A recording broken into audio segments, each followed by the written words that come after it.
Ahora, en Te Digo la Otra, la entrevista central.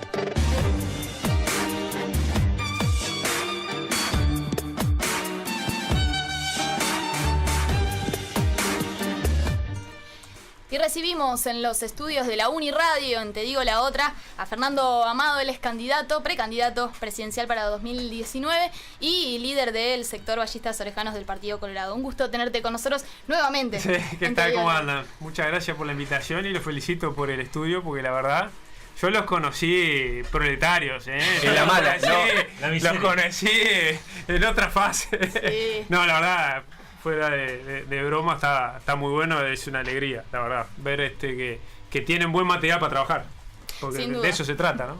Y para estudiar y para, ¿no? Me acuerdo que la última vez te pedimos plata cuando fuiste al estudio, ¿te acordás?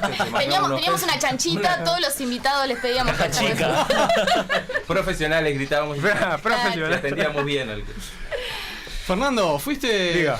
declarado candidato por aclamación a la presidencia por tu sector Ballistas Orejanos. Y la pregunta con la que queríamos arrancar esta entrevista es preguntarte ¿por qué querés ser presidente? Mira, si no me dan para adelante por aclamación mis compañeros, estoy en el horno, ya arranco mal. En realidad, yo tengo un reflejo que me han dicho que no es positivo, porque es ser demasiado honesto y racional. Y en ese sentido, cuando me decís, ¿para qué querés ser presidente? Sí. Mirá, hoy yo creo que la precandidatura o la candidatura eventual dentro del Partido Colorado no está en condiciones de correr para ser presidente. Ajá. Creo que sí, llamale excusa, llamale camino, llamale nomenclatura, como quieras, el lugar desde el cual podés pelear por el liderazgo del Partido Colorado. Y en el caso nuestro sí tenemos claro que queremos cambiar al Partido Colorado para que sea una herramienta política para la sociedad distinta a la que ha sido en las últimas épocas, en donde casi siempre, no siempre, hemos estado en una situación de minoría. Incluso estando en un sector mayoritario, casi siempre estábamos en una situación de minoría en cuanto a las decisiones que se tomaban, por distintas razones. Entonces, sí estamos convencidos de la necesidad de un partido que está en el 7% de intención de voto, que viene de un proceso largo, digamos, de cierto grado de agonía política. Bueno, resurgir. Yo creo que el Partido Colorado o resurge o se muere.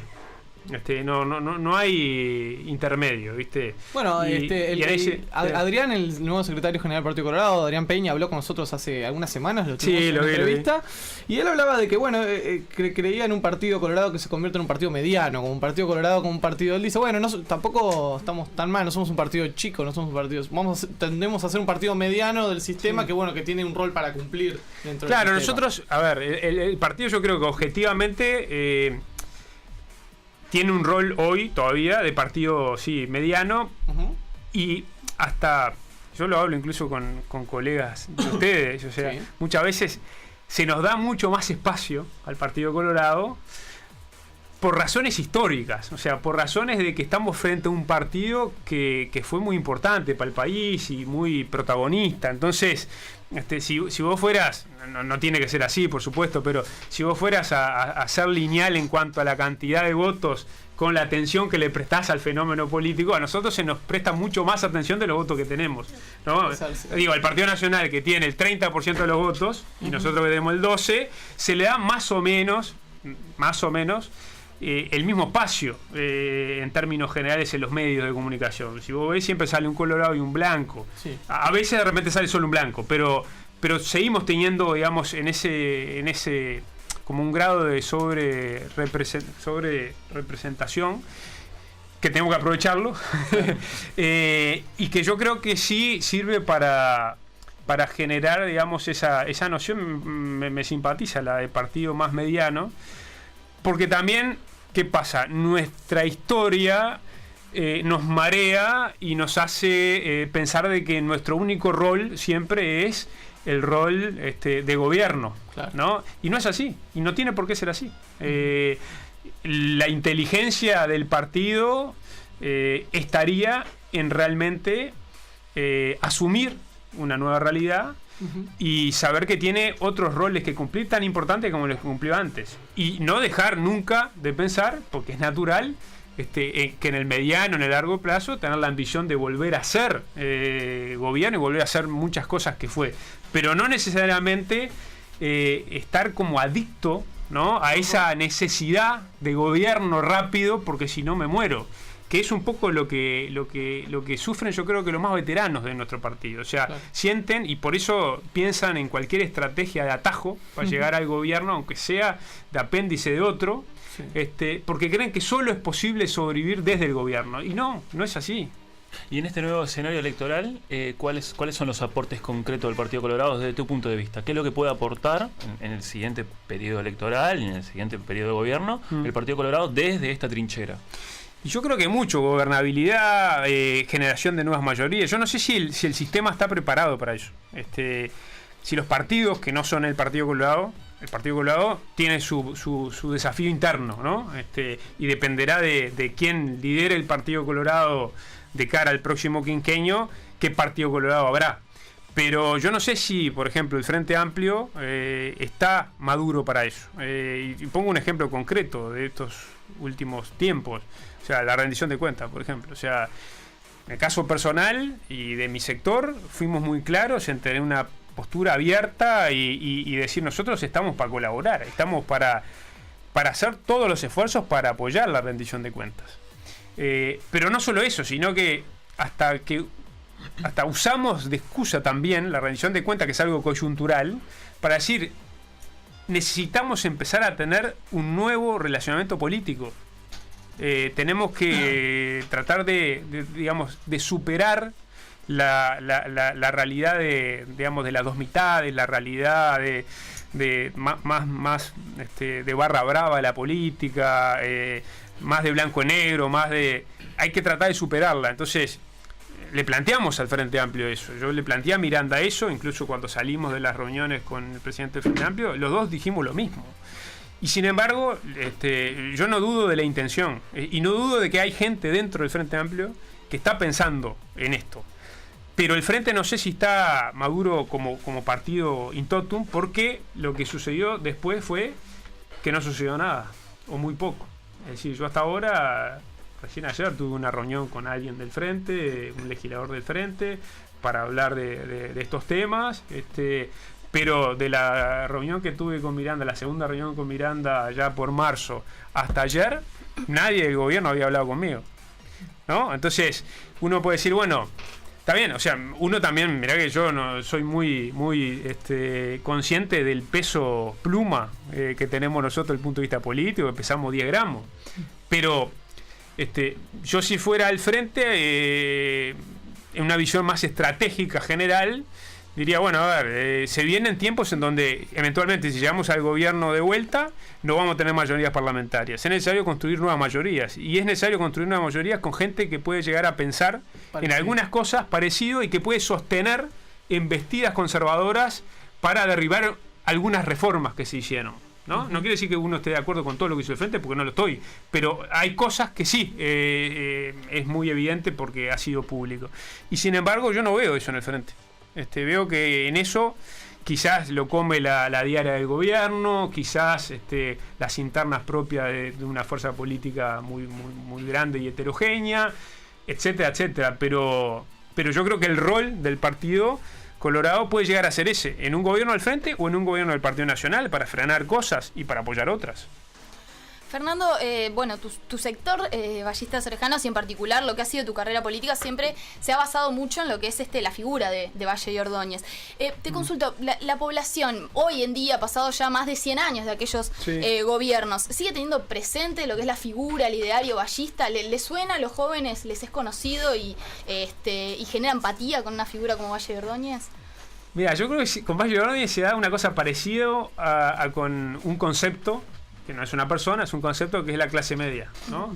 Es como ese lugar común que todos quieren, ¿no? No digo los jóvenes en particular, pero en términos mayoritarios en la población es muy difícil que la referencia que tengan de Valle y Ordóñez no sea una referencia de un tipo que quiso hacer cosas bien para el país y que trató de ser igualitario y que trató de generar mayor igualdad y mayor derechos, y creo que eso está bastante. Por eso hay algo de vallista en una gran parte de la población uruguaya que se siente. Salvo el doctor Lacalle, ¿no? Lacalle padre, que es de los Claro, pocos yo políticos creo- con el valor para Total, reconocerse profundamente antivallista. Totalmente, yo reconozco mucho el valor de algunos integrantes del herrerismo y del Partido Nacional que se animan justamente a decir algo que en términos mayoritarios es políticamente incorrecto, Exacto. ¿no? Que es declararse enemigo, digamos, de la figura de Valle Ordóñez, porque es como que se da por sentado que Valle Ordóñez fue una figura que le hizo muy bien a este país. Y yo conozco gente, Ignacio Posadas era otro, que con mucha honestidad intelectual, Sí, que yo con creo sus que hay que argumentos, ¿no? valorarla, Con sus argumentos. y con sus argumentos, que obviamente están en la vereda de enfrente los míos, pero lo valoro. Valoro el coraje de decir, como alguno dijo, o sea, lo peor que le pasó a este país fue Valle Ordóñez. Creo que esas ¿no? son palabras del doctor Herrera, Lacalle Herrera, me parece. Entonces, pero sí creo, para contestar tu pregunta, de que existe como una cosa en el imaginario colectivo, pero que tampoco es muy clara. O sea, se sabe esa cosa genérica, media bonachona, media de una figura que le hizo bien al Uruguay y que la Suiza América, que se mezclan cosas, ¿viste?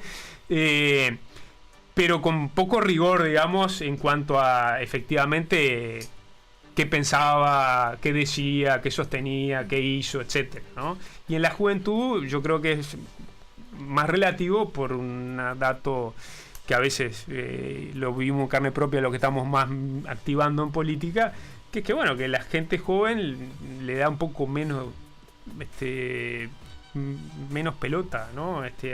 A saber más de historia así pura y dura, ¿no? Eso sí me parece. Fernando, recién decías que el Partido Colorado resurge o se muere. ¿Qué quiere decir que el Partido Colorado se muere? ¿A qué te referís? ¿Y cómo te ves vos en ese escenario de una hipotética muerte del Partido Colorado? Porque si no me equivoco, te entrevistamos acá la penúltima vez y dijiste que nunca te irías al Frente Amplio. Sí. Seguís sosteniendo lo mismo. Sí. Sí, Bueno, también primero lo entonces, ¿qué sería una muerte del Partido Colorado y qué harías vos en ese escenario? Te dedicas a otra cosa, te pones, no se pone un kiosco. Te pones a escribir rápido muchos libros. Ya, Preguntar a Mieres, capaz. No, Son malos, son malos, ¿ves? Perdón. Tenemos pocos Perdón, amigos, cariño, tenemos Mieres. pocos amigos y vos, ¿viste? la verdad no me planteo el escenario de muerte, por más que racionalmente no soy necio y planteo la hipótesis frente a la cual está el partido. Pero no me la planteo porque estoy en otra. O sea, estoy en la de justamente relanzar al partido. Es decir, salvarlo en todo caso de esa muerte, junto con más compañeros en el partido, ¿no? Esto no es una cosa mesiánica, digo, pero sí creo que para salvarse el Partido Colorado tiene que cambiar mucho la cabeza. Cambiar la cabeza en el sentido de cómo razona, cómo separa la cancha política, el estilo de comunicación, pero no en el sentido más frívolo, digamos, ¿no? Sino en el sentido más de los gestos políticos que tiene. ¿A quién quiere defender? Tiene que preguntarse y responderse con claridad. Digo, ¿a quién quiere defender? Porque si bien los proyectos políticos, cuanto más se van agrandando, ¿no? Y más cerca del poder están, es natural que quieran defender demasiados intereses, ¿no? Y no un grupo solo de intereses, porque empiezan a transformarse en algo que ustedes habrán visto más de una vez, partidos más cachol, ¿no? Más capta todo, más digamos, tratando de barrer de todos lados. Le pasó al Partido Colorado en su momento en la historia, le pasa al frente y le ha pasado al frente. El Partido Nacional, si querés, ha sido el que menos ha intentado eso, o por lo menos lo ha logrado, y es el que seguramente tenga menos chance de llegar al poder, desde mi punto de vista. O sea, salvo que licúe mucho su esencia. ¿Por qué? Porque en el país, en el Uruguay, en la sociedad uruguaya, las mayorías siguen siendo muy populares, y les cuesta y les va a costar superar una barrera que es muy alta hoy, con las reglas que tenemos hoy, del 50%. Antes, cuando era 30 y algo y salían presidentes con 30 y algo, el Partido Nacional tuvo presidente, pero era un tercio de la población la que ¿Tú crees que en sacaba el al escenario presidente. actual, donde bueno, algunas encuestas, ya varias encuestas le están dando al Partido Nacional muy parejo con el Frente Amplio, algunas algún punto por encima del Frente Amplio, ¿tú crees que incluso con este escenario actual ves poco probable que el Partido Nacional pueda ganarle un balotaje? Pero al lo que frente? pasa es que el Partido Nacional no creció un punto. Sigue marcando lo mismo. La noticia es que el Frente perdió votos, pero no que el Partido Nacional creció. El Partido Nacional sigue teniendo la misma intención de voto que los votos que sacó en la elección pasada, más o menos. Claro. O sea, 31, 32, 30. Lo que cambia es que el Frente, que tenía un piso mucho más alto de electorado, bueno, viene perdiendo bastante, de manera bastante consistente, apoyo en ese piso electoral que tenía, y por tanto, bueno, pasa este escenario en donde el Partido Nacional aparece arriba del Frente. Sí.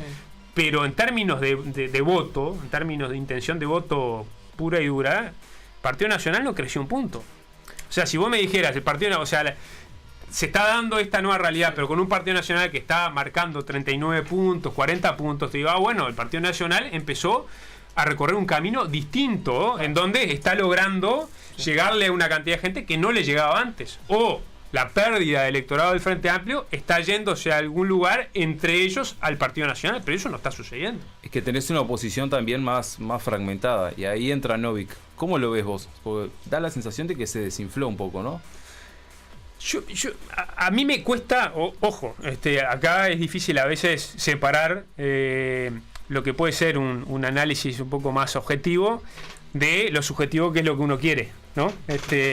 Y en el sentido de lo que uno quiere, es evidente que yo estoy muy lejos de lo que es una propuesta como la de Novik, que tiene todo el derecho y la legitimidad de estar y de presentarse y de plebiscitarse con la gente, pero que a mí me encuentra muy lejos, porque, o sea, un proyecto político cuyo corazón sea la gestión y el pragmatismo y renegar de la ideología, es igual, desde mi punto de vista, a un camino que no tiene claridad de hacia dónde se va.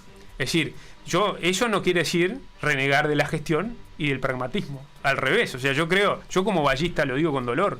O sea, que nuestro Estado muchas veces haga tantas cosas y tan mal, es el mejor negocio para quienes odian al Estado y no les gusta que el Estado sea un amortiguador de desigualdades, un redistribuidor de oportunidades, porque tienen el argumento de decir, mirá, el Estado, todas las cosas que hace y todas las hace mal, y hay que pagar doble para todo y bla, bla, bla. O sea, es el mejor argumento, y es un argumento realista. Entonces, a uno que quiere el Estado, te lo digo con dolor, me gustaría que el Estado estuviera mucho mejor gestionado, y que hubiera así mucho más pragmatismo en el sentido político clásico. Ahora, con eso no sabes para dónde vas, porque atrás de eso tiene que estar la ideología, o adelante, mejor dicho, ¿no? O sea, porque es el que te indica para dónde va el camino que quieres recorrer. Lo otro es, digamos, un camino a lo loco. Se es pragmático cuando se tienen ideas, ¿no? Pero claro, porque, o sea, ¿cómo puede pragmatismo de qué, sino? Claro. De la administración de la realidad cotidiana. O sea, vos como político renunciás a cambiar la realidad. Lo único que haces es administrarla, ¿no? Te transformás en un gerente que lo que hace es agarra una situación y lo que trata es de manejar lo mejor posible la situación a la cual se ve enfrentado día a día. No, digo, la actividad política es para transformar la realidad, con la visión que quieras, ¿no? Y con las distintas visiones que existen en el país y que son distintas, ¿no? Y que sueñan sociedades diferentes y países diferentes, pero está atrás la idea, ¿no? Digo, hasta el mayor adversario del punto de vista ideológico, que puede ser el herrerismo o puede ser algunas visiones de izquierda más marxista-leninistas, ¿no? Tienen ideas atrás y tienen un proyecto, y a mí no me gustará y lo combatiré en el ámbito de las ideas, pero sabés hacia dónde va ese proyecto. Una cosa sin ideas atrás es una cosa realmente peligrosa desde el punto de vista político. O sea, no es que quiera generar ningún cuco ni nada que se le parezca, sino peligrosa porque no se sabe para dónde puede disparar.